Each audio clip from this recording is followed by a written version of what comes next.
Hai, kembali lagi di podcast Bait Rana malam ini. Yeay. Menyadari, kita sebagai manusia selalu menyerah dengan apa yang kita perjuangkan di saat situasi sedang gak baik-baik aja. Padahal kita belum nyampe. Kita setengah jalan aja belum. Tapi kita tetap milih buat nyerah. Karena apa? Simple. Kita ini ngerasa sepi.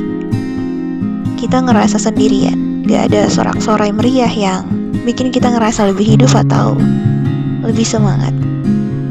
Padahal meski gak ada, kita harus tahu kalau hidup itu terus berjalan.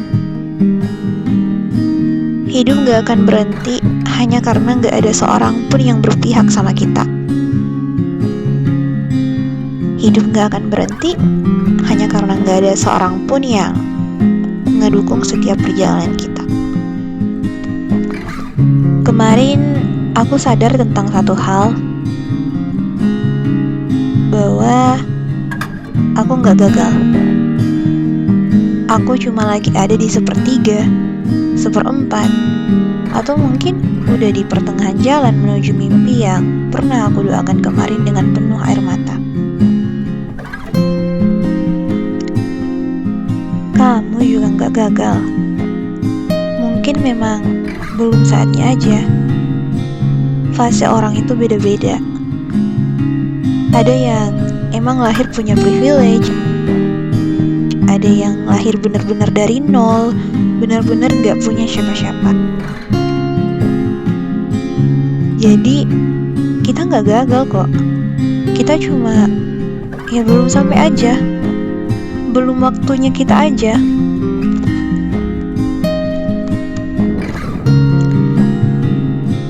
Dan aku pikir orang-orang di luar sana juga banyak yang bernasib sama, karena ya inilah hidup, pahit tapi tetap harus kita jalani. Jadi pesanku, jangan paksain apapun. Aku, kamu boleh banget berambisi, gak ada yang ngelarang. Tapi di saat semua udah terasa berat dan terasa full di dalam dada kita, istirahat. Take your time. Ambil waktu buat napas. Ambil waktu buat melihat kembali apa yang udah kita lakuin sejauh ini.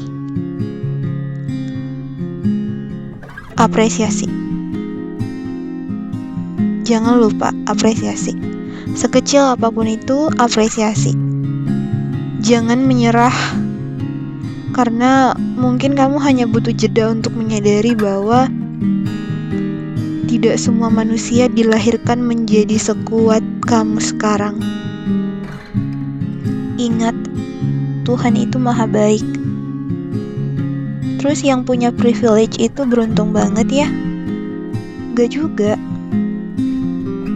Keuntungan orang yang lahir dari sendok perak dan sendok emas adalah dunia ada dalam genggaman tangan mereka, harta tahta, hubungan yang baik.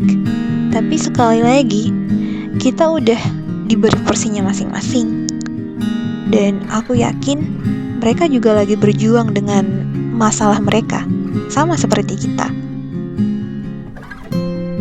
Ujian-ujian hidup itu menurut aku membuat kita semakin dekat dengan pencipta kita, membuat kita semakin dekat dengan Tuhan, membuat kita lebih peka dengan kondisi orang lain jika hati kita terjaga dari kebencian.